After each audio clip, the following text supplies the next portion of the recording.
Alors nous sommes le jeudi 28 avril 2016, nous sommes de retour à Solliès-Pont. J'ai quelqu'un à côté de moi, j'ai lui demandé de se présenter. Bonjour. Bonjour, Madame Capella Marie-Pierre, je suis adjointe au maire, aux affaires scolaires, à la petite enfance et au conseil municipal des jeunes et des enfants. Alors première question, il y a quelques temps on a fait un reportage sur le festival des Dentelières ici à Solliès-Pont, je suppose que vous l'avez vu. Oui, bien sûr, j'ai vu ce magnifique reportage des Dentelières qui met en valeur notre commune et met en valeur tout le travail de ces dames. Nous avons demandé à notre journaliste de venir aussi pour un quatuor que nous faisons venir pour les écoles. Donc on a fait appel à moi pour une manifestation qui va se passer ici à Solliès-Pont. Vous savez que je vais d'abord commencer par là, je vais vous rappeler mon rôle qui est de donner la parole aux gens. Quand vous me demandez de prendre la parole, on se déplace ici, on vous donne la parole, on se renseigne un petit peu de quoi il s'agit, puisqu'il y a donc forcément un contenu. On va d'abord donner la date. Alors elle aura lieu le vendredi 29 avril 2016 à la salle des fêtes de Solliès-Pont à 20h. Alors qu'est-ce qui va se passer? De qui s'agit-il? Et depuis combien de temps on prépare ça? Alors je vais vous présenter, c'est un quatuor qui s'appelle le Quatuor Améthyste. Ce sont des musiciennes de l'Opéra Provence-Méditerranée de Toulon.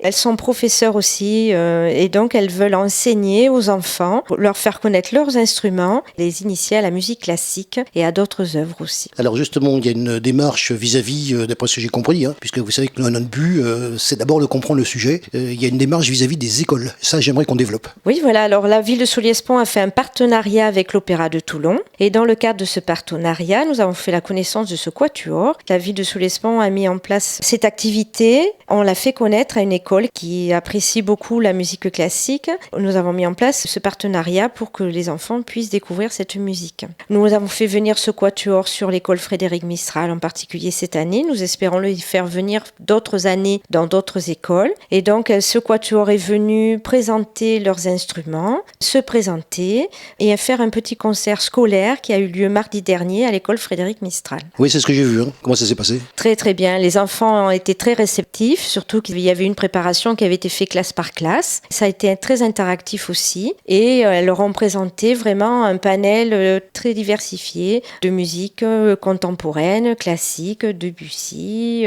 Et c'était vraiment très intéressant et elles ont répondu volontiers à toutes leurs questions. Alors ce quatuor, qui c'est et qu'est-ce qu'elles font? Alors, c'est 4 jeunes femmes. Alors, il y a Agnès Kozak, il y a Anne Fabre, toutes deux font du violon. Il y a Natacha Setkaoui qui est violoncelle et Antonia Coste qui est alto. Donc, toutes les 4 jouent à l'Opéra de Toulon, Provence-Méditerranée. Elles sont aussi professeurs. Elles ont des diplômes qui leur permettent de pratiquer au conservatoire de La Ciotat pour Madame Coste, au conservatoire de Sanary pour Madame Fabre. Et elles ont envie de partager leur passion et de faire découvrir leur art à tous les enfants des écoles. Et nous aussi, nous avons envie de les aider à se faire connaître et à pouvoir faire connaître leur art dans d'autres écoles du Var et voire de la région.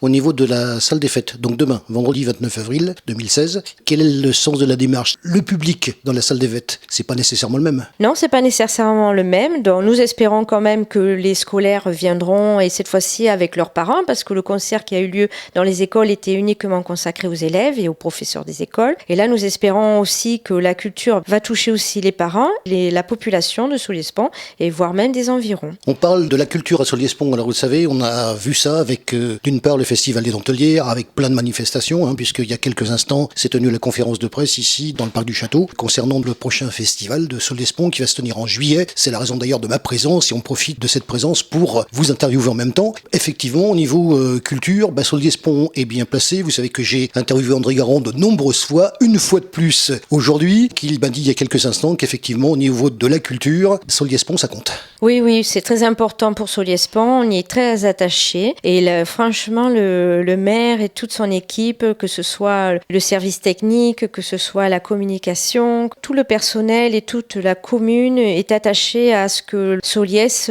garde cette aura autour de la culture et donc on a mis en place pour le Quatuor et pour d'autres festivals, on fait le maximum, on prête nos salles, on prête notre matériel et on a un personnel qui est vraiment au top comme on dit maintenant pour amener le maximum de culture à Solliès-Pont malgré le fait que Solliès-Pont ait peu de moyens. Mais vous faites le maximum. Oui.